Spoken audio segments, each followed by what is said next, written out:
Olá, professor Hugo, doutor Gabriel. Mais uma vez a gente vem aqui debater questões ligadas ao estágio 4. O engraçado é que, como eu já tinha dito já anteriormente, no percurso, que todos os textos e vídeos e toda a materialidade da metodologia que nós estamos desenvolvendo aqui falam com o meu estágio e cruza também com o meu trabalho de conclusão de curso, que é exatamente sobre isso, de trabalhar a questão das minorias, a questão da decolonidade e no sentido da arte-educação no contexto para essas efemeridades. Vindo agora com esse texto, que é um texto que eu achei gigantesco, né? Um texto no sentido que traz bastante coisas de outros textos que eu já li também, mas com recorte da questão da pandemia, que é um momento que a gente viveu. Eu sempre falo que com a pandemia do Covid a gente teve desgraças e também teve alentos e aprendizados. E um aprendizado a gente teve como esses, a questão também da transformação da educação e no sentido de resgatar questões mais debatidas no enfoque cultural e social do nosso país, que é a questão dos povos originários. E aí a gente vem com o texto Teatro e Povos Indígenas e o perigo da folclorização de João Paulo Barreto e Yassá e de Luiz Davi Vieira Gonçalves.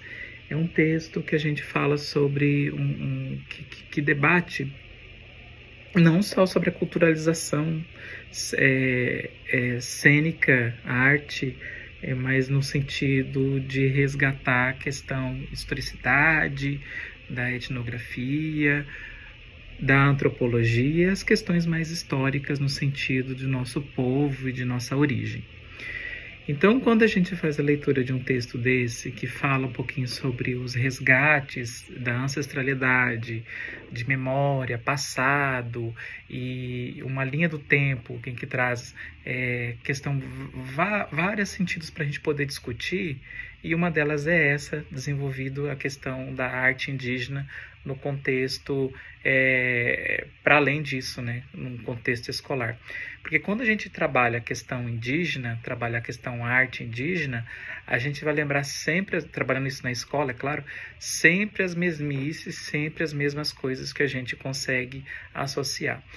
E a gente tem falta disso na questão de materialidade cultural, de acervo cultural indígena, né? Porque, por exemplo, eu moro numa cidade que ela foi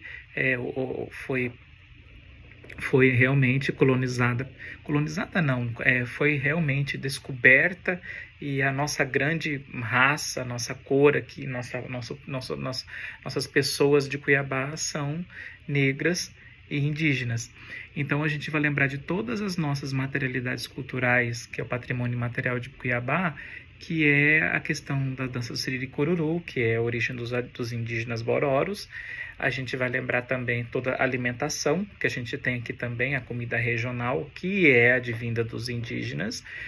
E a gente não resgata isso, a gente culturaliza isso de uma forma na branquitude, mas a gente não acaba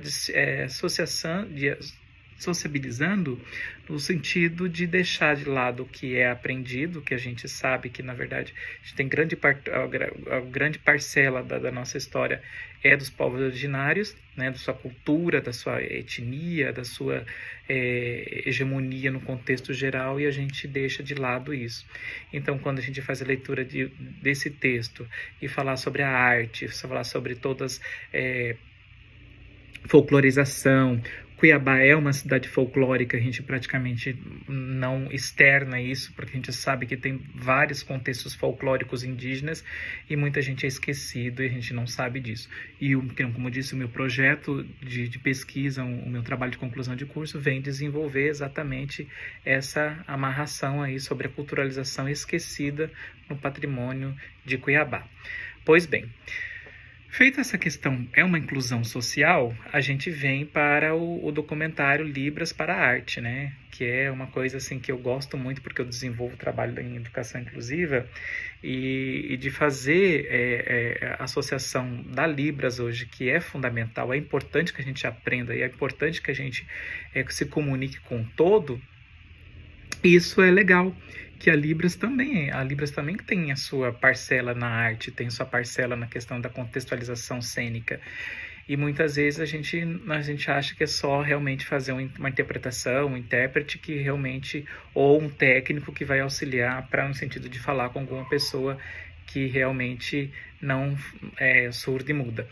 Então, a Libras, ela é também, no sentido mesmo de desenvolver, bastante rico, no sentido de poder desenvolver grandes proporções de materiais, né? De levar a nossa cultura. E o documentário ele fala sobre isso, a questão inclusiva no sentido de desenvolver com pessoas surdas e mudas, pessoas que na verdade muitas vezes é segregada no sentido de poder fazer alguma coisa, né? Não no sentido só as pessoas surdas e mudas, mas também tem as outras pessoas com outros tipos de deficiência que muitas vezes é abastada do nosso meio, no sentido das pessoas ditamente normais. Então, esse contexto inclusivo faz parte e deve estar inserido sempre no contexto escolar. Eu lembro também de uma atividade que a gente desenvolveu recentemente no estágio, que foi também trabalhar a questão inclusiva. A gente foi lá no estágio 2, 2 alunas surdas e mudas, e que a gente desenvolveu um trabalho que foi trabalhar a contação de história. E elas realmente estavam aprendendo ainda no processo, e elas, além delas fazer a contação de história, elas faziam a parte cênica também, desenvolvida isso em sala de aula. Então eu acho grandioso tanto o texto, tanto o vídeo, que fala sobre o processo inclusivo, que contextualiza a questão de trazer essas pessoas para dentro de um contexto mais abrangente e não ser esquecidas.